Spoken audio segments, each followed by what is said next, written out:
Welcome back to Lessons from My Dogs. Tonight is number 5 in our series, and if you're wondering why this wasn't done on Wednesday like I try to do, it's because this past Wednesday was Guanya's birthday, and so that had all of my attention. But I want to tell you about a dog that I had probably from about 1993 through 98. And that dog was a Dalmatian. I had never had a Dalmatian before. It was a new experience for me. I'm not really sure exactly why I made the decision to have a Dalmatian or to get a Dalmatian, but this Dalmatian was a female, and she was born in Baker, Louisiana. So she was a Cajun female. I had her when I lived in Louisiana, and her name was an interesting name. When I was trying to decide the name of a Dalmatian and be creative, and this was a registered Dalmatian, I thought about Ditto for ... I thought about Dominoes or Domino, you know, the black and the white of Dominoes, and ended up settling on a combination. Her name became Ditto. And because she was registered, I had to have 3 names for that dog. Some of you know what I'm talking about.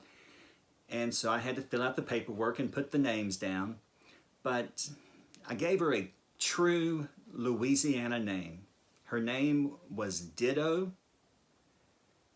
And then her middle name was Saint, because everything in Louisiana is Saint something. And her last name, the third name, was Domino.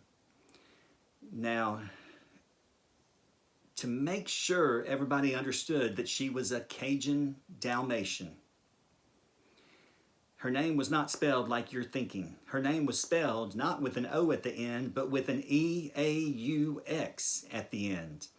So it was Ditto, or what might look like Ditox, if you're not familiar with Louisiana names, and then Saint, and then Domino with an E-A-U-X at the end.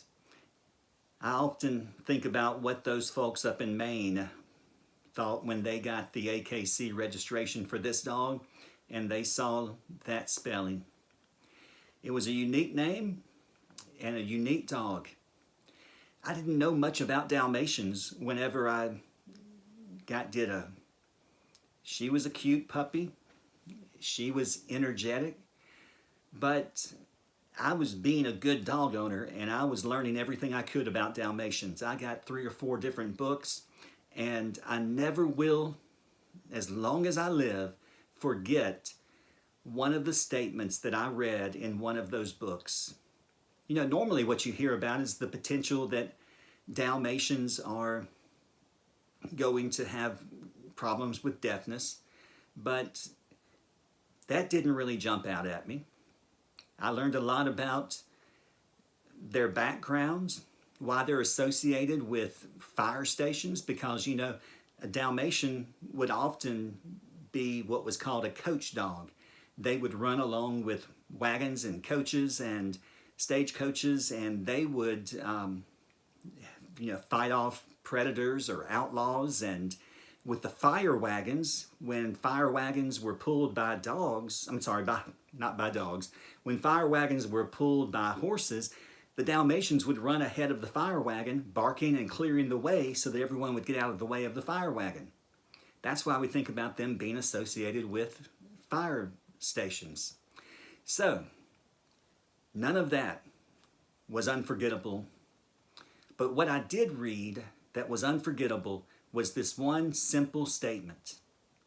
A Dalmatian can run for several miles without being winded. Now, I was a lot thinner back then, but there has never been a time in my life that I could run for several miles without being winded. And I thought, is that what Ditto is going to expect every time I put her on a leash and take her for a walk or a run? And true enough, It became much like skiing. My arms got as much exercise with Ditto as my legs did. Now, some of y'all have dogs that you know they're not going to run any further than the food bowl. There's all different kinds of dogs in the world, and there's all different kinds of people in the world. And that's what I want us to remember when we think about the uniqueness of Ditto, her name, her ability that was different from any dog I've ever had. I don't know that any of these dogs I have now could run for several miles without being winded, but I want you to remember a verse that we've talked about recently, Psalm 139, verse 14. That verse tells us, I will praise you because I have been remarkably and wonderfully made. God made you just the way you are. Jeremiah chapter 1, Jeremiah talks about God forming him in the womb and God making him just like he is. Some of you listening could run several miles, maybe not without being winded, but we're all different. And God's made us different for a reason. But the Bible tells us not just that we're fearfully and wondrously made or remarkably and wondrously made, but it tells us your works are wondrous, and I know this very well. You are just as much a special creation of God as a beautiful rainbow or as the Grand Canyon. Don't forget that. Praise God for giving you the life that he gave you, and let him have that life in return. Hope you have a great week.